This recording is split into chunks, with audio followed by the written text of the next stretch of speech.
हुकूमत सरमायाकारी में आसानियां पैदा करने के बजाय मुश्किलात बढ़ाने लगी है। डबल एक्सल ट्रेलर में सामान ले जाने की हद 30 टन से कम करके 17.5 टन मुकर्रर कर दी गई है, जबकि बालाई हद 61.5 मुकर्रर कर दी गई है। मुल्क भर की तरह मुल्तान में भी ट्रांसपोर्टर्स हुकूमत के फैसले के खिलाफ सरापा एहतजाज है। कहते हैं कि हुकूमत अपने फैसले पर नजरसानी करे। इसी पर रिपोर्ट करेंगे मुल्तान से मोहम्मद आसिफ।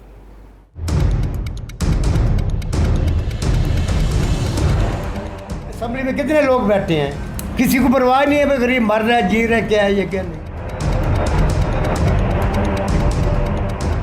वज़ीर मवासलात और नेशनल हाईवे अथॉरिटी का अनोखा कारनामा। मोटरवेज और हाईवेज पर माल बरदार गाड़ियों पर सामान के वजन की हदबंदी अचानक कम कर दी। हुकूमत ने सनतकारों और गुड्स ट्रांसपोर्ट से मुशावरत तक जरूरी ना समझी।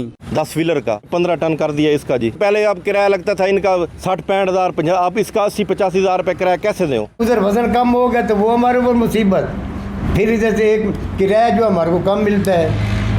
डीजल देखो, जहाँ से डीजल डलवाते हैं वो 100 लीटर का डीजल होता है तो 80 लीटर आता है, 20 लीटर पंप वाला खा जाता है। डबल एक्सल ट्रॉलर में सामान ले जाने की हद 30 टन से कम करके 17.5 टन मुकर्रर कर दी गई है, जबकि 3, 4, 5 और 6 एक्सल के ट्रॉलर पर सामान के वजन की हद 40% कम करते हुए बलाई हद 61.5 टन मुकर्रर कर दी गई है।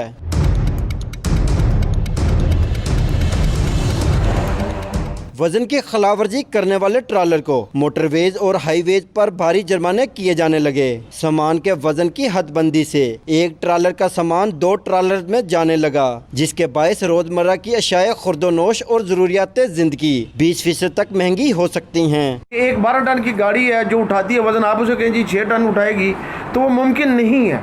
इससे बहुत ज़्यादा महंगाई हो रही है। इससे पहले ही हम महंगाई में पिसे हुए हैं। मिल वाला अगर कोई माल ले रहा है वो उस 60 टन या 50 टन पे रेट पे ले रहा था वो, अब जारी बात है उसने वजन कम उठा के लेना है तो आगे उसका फर्क तो पड़ना है ना। ताजरों ने सामान के वजन की हदबंदी से मुल्क भर में शायद जरूरियात और खाम माल की तरसील को ब्रेक लग जाने से महंगाई के नए तूफान का अंदेशा भी जाहिर कर दिया। हुकूमत की नई पॉलिसी के खिलाफ गुड ट्रांसपोर्टर का कहना है कि हुकूमत अपने फैसले पर नजरसानी करे वरना मुल्क गिर एहतजाज किया जाएगा। कैमरामैन मेहताब हैदर के साथ मोहम्मद आसिफ, 92 न्यूज़ मुल्तान।